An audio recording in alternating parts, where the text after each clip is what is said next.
अस्सलाम वालेकुम, my name is doctor Khalood Imran.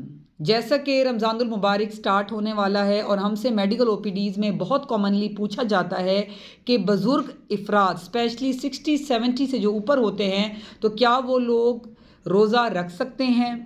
तो रोज़ा वो बिल्कुल रख सकते हैं। उसमें सिर्फ़ चंद बातों का उन्होंने ख़्याल करना है कि विद एज जो है, अगर उन्हें कोई हाइपरटेंशन या उनको कोई डायबिटीज़ या उन्हें कोई ऐसी डिज़ीज़ तो नहीं जिसकी वो मेडिसिन ले रहे हैं, अगर वो दिन में उसको 3 दफ़ा ले रहे हैं, तो उनको चाहिए कि जो उनके कंसर्न डॉक्टर हैं उनसे जाके राब्ता करें और उनको बताएं कि जी रोज़े हमने रखने हैं, मैं रखना चाहता हूँ या रखना चाहती हूँ। तो वो आपकी मेडिसिन को 3 टाइम की बजाय बीडी में कर देंगे, यानी कि सुबह शाम 2 टाइम कर देंगे, ताकि जो है वो आप रोज़ा बासानी रख सकें। उसके अलावा जो है वो जितने बुज़ुर्ग अफराद हैं उनको चाहिए कि अपना हाइड्रेशन स्टेटस बहुत अच्छा रखें, पानी का इस्तेमाल अच्छा करें, यानी कि जब वो अफ्तारी कर लेते हैं उसके बाद सहरी तक उनको चाहिए कि ऑफ एंड ऑन पानी पीते रहें, ताकि उनकी बॉडी में हाइड्रेशन स्टेटस कायम रहे, पानी की कमी बिल्कुल ना हो। उसके अलावा बैलेंस डाइट लें।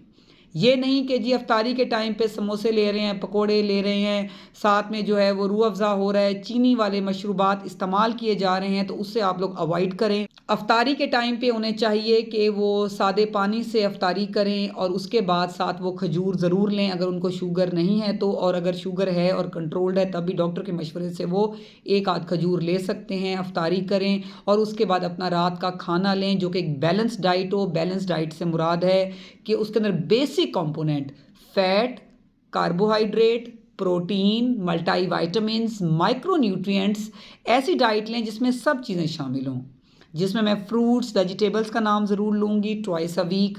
गोश्त का इस्तेमाल लाजमी करें अगर ब्लड प्रेशर नहीं है, और अगर है तो फिर भी छोटा गोश्त इस्तेमाल किया जा सकता है। इसी तरह जो है दूध लाजमी इस्तेमाल करें, ऊपर से मलाई आप छान लें और दूध बासानी आप पी सकते हैं। इसी तरह सहरी के टाइम में आप दही ले सकते हैं। अगर आपके कोलेस्ट्रॉल जो लेवल्स हैं वो नॉर्मल हैं तो फिर आप जो है अंडा भी ले सकते हैं, सफ़ेदी भी और जर्दी भी। और अगर आपके कोलेस्ट्रॉल लेवल ज़्यादा है तो फिर आप अंडे की जर्दी नहीं ले सकते, सिर्फ सफ़ेदी का इस्तेमाल करें। तो कोशिश करें कि एक बैलेंस डाइट लें, और उस टाइम पे ये ना हो कि आप जी वो पराठे खा रहे हैं सहरी के टाइम पे मक्खन के साथ, मलाई के साथ, साथ में आपको ब्लड प्रेशर भी है, तो ऐसा आप प्लीज़ मत करें।